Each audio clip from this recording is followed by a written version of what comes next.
Funding for those who want to create innovative education solutions for adult learners. Under a new initiative, projects may be awarded up to $200,000 over a year to develop ideas into prototypes, and those with potential may be given up to $500,000 over a year to commercialize. Innovators can also receive regulatory exemptions under a sandbox program. Soo Kheng, Director of Innovation Centre at the Institute for Adult Learning, joins us now with more. Ms. Sim, first of all, what was the genesis and the motivation behind offering this amount of money, and what kind of ideas are you hoping will come out of this? We're very excited that we will be able to reimagine technology-enabled learning through Inlearn 2.0. Is because we all know that, with COVID, a lot of people are experimenting with learning technology, learning tools and apps, but we are not very sure whether how effective that is. That means, does it have a better learning outcomes for learners and for enterprises? And we want to be able to understand and support the pedagogical or andragogical underpinnings of education technology. So this funding will be very important to help education technology companies better appreciate what it means to have a more effective and better learning design.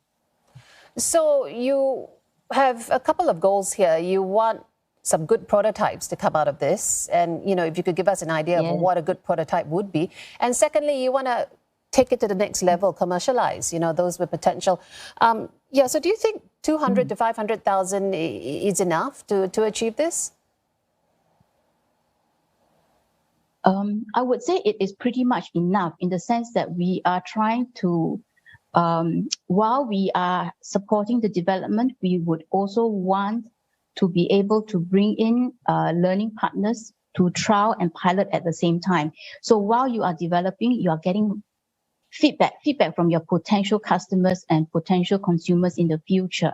And with their inputs, you will definitely strengthen the solution. It will strengthen the applicability. It will strengthen the realism of such learning solutions and its applicability to the real world. Indeed. So let's drill down a bit more as to which sectors you feel are most in need of some innovative solutions. Let's say, for example, is it those that are developing very quickly, perhaps those that are labor intensive? So how do you prioritize the solutions for which sectors? I think innovation is important to all sectors, and different sectors will have different challenges.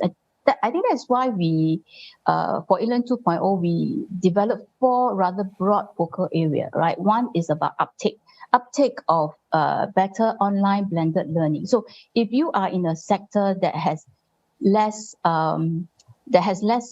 exposure to using LearnTech, then this area may be very good for you. Another area could be competency-based.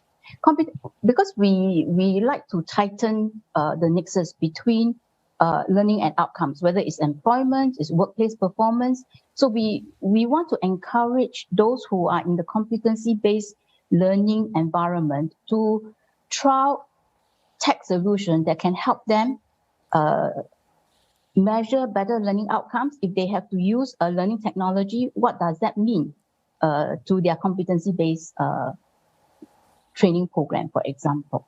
Yeah. Right. And it sounds like the programs under Inlearn 2.0, well, they cover a wide range from concept to creation, and you're there every step of the way to support them. So which part of their journey typically do you find they get stuck? It's the most challenging for the innovators? I would say that most, let's say if we're working with an edtech company, most of them come from a very technology focus or perspective, and they may not have a full appreciation of what we call pedagogical or andragogical underpinning, which means that what informs your learning design? How do you know you are achieving what you claim to be achieving in terms of the learning outcome? So I think this is one big area that we find sometimes the technologies may kind of underestimate the kind of effort and amount of attention they need to put into this. So this is part of the early, what we call upstream, right? Early part. I think, and then the downstream is sometimes working with the potential consumers. They need to understand the context of the consumer, because every learning context can be very different, right? You can use virtual reality, whether in a workplace safety training program, or you can introduce it in retail sales, but how you apply it is actually very different. Yeah, I can this imagine. Is something that sometimes the technologists may not fully appreciate, because they don't work in the sector. So that is something that we hope to be able to kind of help them to better shape their solution to be applicable across different sectors, so that it really benefits both the technologies as well as the learners and the enterprises. Well, sounds exciting. So how about we have you back again when those prototypes are up and running, perhaps even commercialized. Thank you, Soo Kheng, Director of Innovation Center at the Institute for Adult Learning.